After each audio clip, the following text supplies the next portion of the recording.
Oh my gosh, my garlic is too big. Oh, now that is something I did not expect. Well, that's good to know.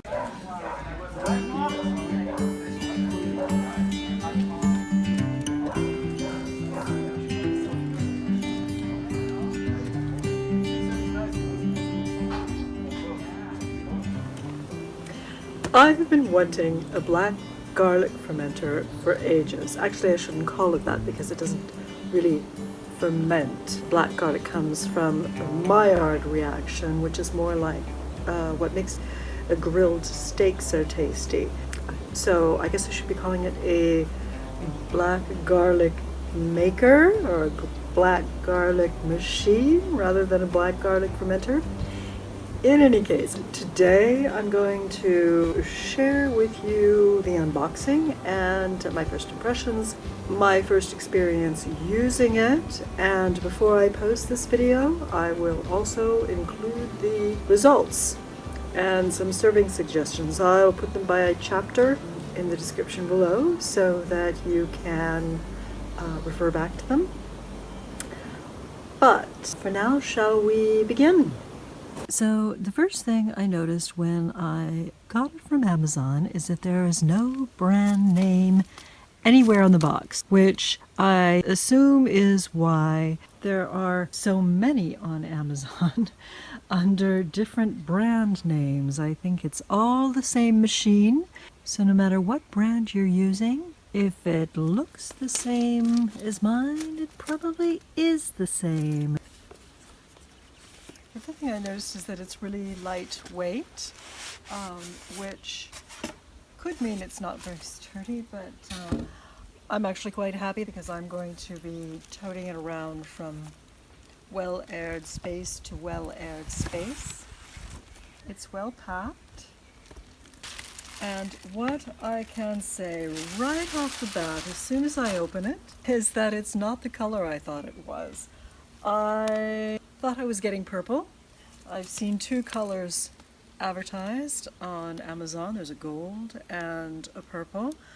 I wanted the purple because garlic in this area is purple, and I just thought purple was kind of a cool color, just kind of slight purple. Well, this is neither gold nor purple. It's kind of in between. It's a very pretty color, a little taupe. To open certainly appears easy enough. Oh, okay, so the lid is attached. Here we have some packing and, oh boy, okay. I can see before even taking out the wire cage at the top level that is advertised in all of the pictures, it will not fit. There's no room for 3 levels. It's just 2 levels. That's very clear. Okay, so second indiscrepancy. What is nice is there's this pot inside. I saw a lot of people complain about other black garlic makers that the garlic was just exposed directly to the plastic lining of the machine. Whereas here we have a non-stick liner. But okay, the cord is here, the cord is separate, which is nice because it can just fit right into the machine when you store it away. Okay, let me put this back in and show you what I mean.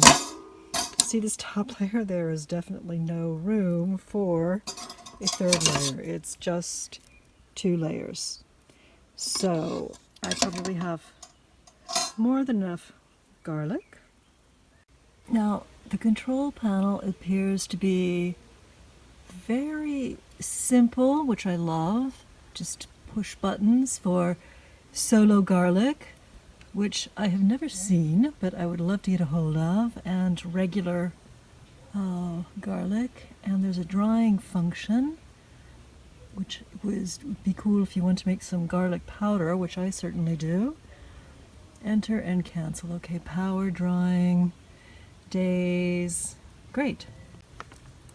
Okay, so I'm looking at the instructions here, which actually appear to be pretty comprehensible, which is an advantage. Very thorough. For instance, they even mention that there's no residual sewage in the pot after use, which would not have occurred to me, but I'm certainly glad to know. And to their credit, they do show 2 layers of garlic. Okay, so shall we fill it? They say just cut the tops off. I'm using sécateur. And, oh gosh, this doesn't even fit. I will really have to cut the top off on this one. Oh my gosh, my garlic is too big. Oh, now that is something I did not expect. Okay, that one doesn't fit. Okay, well that's good to know. Okay, let's try another one. This one looks a little bit smaller. Holy cow, that never even occurred to me. Oh, okay, I got one in. Oh, so that's good to know. Don't get them too big. I was thinking these beautiful, hefty bulbs of garlic. But no. Only I shouldn't be cutting this far down. I sure hope it works because that's quite an investment. Okay, so there we go. And what have we learned thus far? Only 2 rows and fewer fit on the bottom, and bigger bulbs are not such a good idea. When I look at what's left, I have 3 big bulbs. I had bought about 2 kilos of garlic to begin with. They said 1.5 to 2 kilos. A kilo being 2.2 pounds, right? So we're in that range, so that's accurate. Okay, so I've just given the nonstick liner a quick wash with a soft sponge and some dish soap. And the moment of truth, is this going to fit? Ta-da, ta-da. Let's take this baby in and plug it in. Okay, so after looking around, the plug I was thinking of using didn't work, so I've now found a well-ventilated spot. We'll see what happens when we plug it in. Now, from what I read, you need to hold this in 15 seconds and see what happens then. 1, 2, 3, 13, 14, 15. Okay, it's on 9 days. I'll finish this up 9 days from now when we can get a look at it. Black garlic. The day has arrived. It's actually been 10 days because those bulbs were so big that I didn't think the 9 days would do it. I did put it on 10 days. So, let's see how it goes.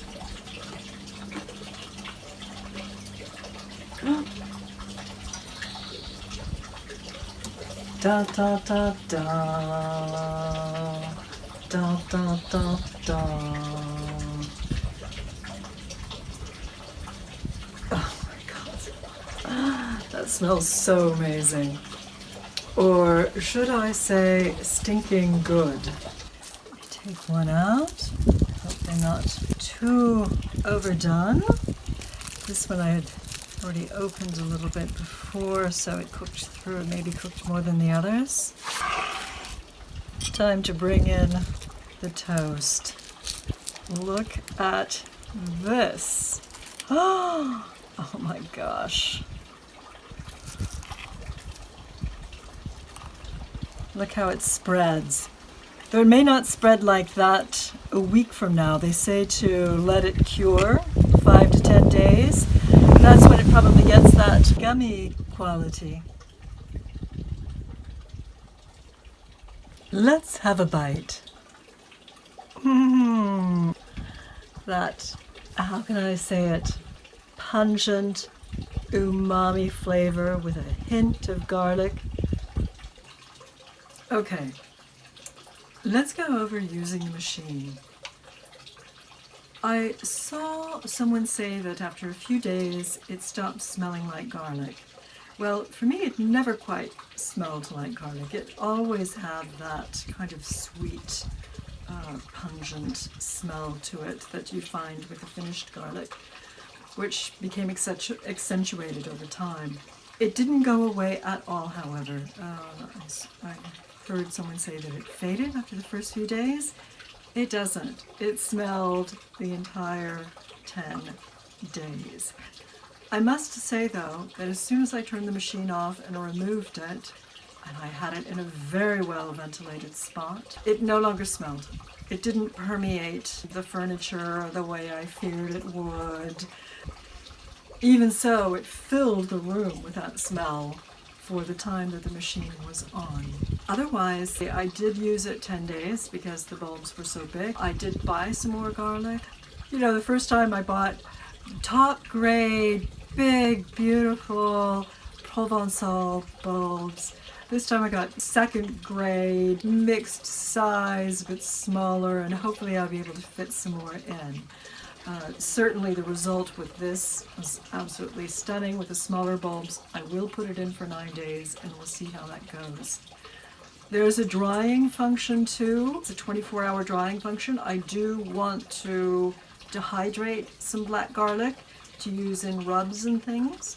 So I'm going to try that, and before this video ends, I will get back to you with the results of that.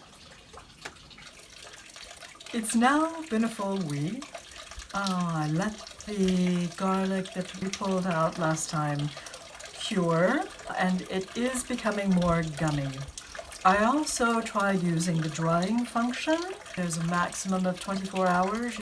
I tried it for the full 24 hours, and nothing happened. It just seemed to prolong the same maillard effect that brought us that beautiful black garlic to begin with.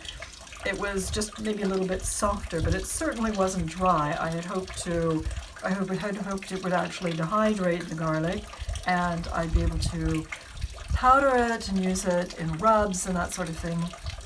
That's not the case. So I don't know what the purpose of the dryer is. That's kind of a dud. Otherwise, I absolutely love the machine. I'm so glad I got it. If you like black garlic, it's really worth the investment. If you've never tried black garlic, don't run out and buy one. Try it first. You can spread it on some crostini as you saw us do earlier. Oh right, I mentioned I was going to make a few suggestions. Used as it is, you can spread it on crostini again. Chop some of the more gummy pieces up and toss them into a salad. You can use them as you would quince jellies, for example, with cheese. I think a Basque sheep cheese would be excellent with it, or if you can't find that, maybe a mild white cheddar would be really, really tasty with it. And if you want to take that up a step, you could mix them into mayonnaise for an aioli to serve on fish, or mix them in with hamburger. It already has that maillard reaction, umami taste to it that you get with barbecue. It almost tastes like barbecue, like pure barbecue. And I do have a little more complex recipe coming up for you. I'll do that in a separate video because it involves other ingredients we're going to make. So subscribe and hit the bell so you won't miss it. And I hope you've enjoyed this review. I hope you've learned something from it. And if you have, please give me a like. It really helps the channel. A simple like does wonders. And otherwise, I'd love to hear your comments in the comments below. See you next time. Au revoir.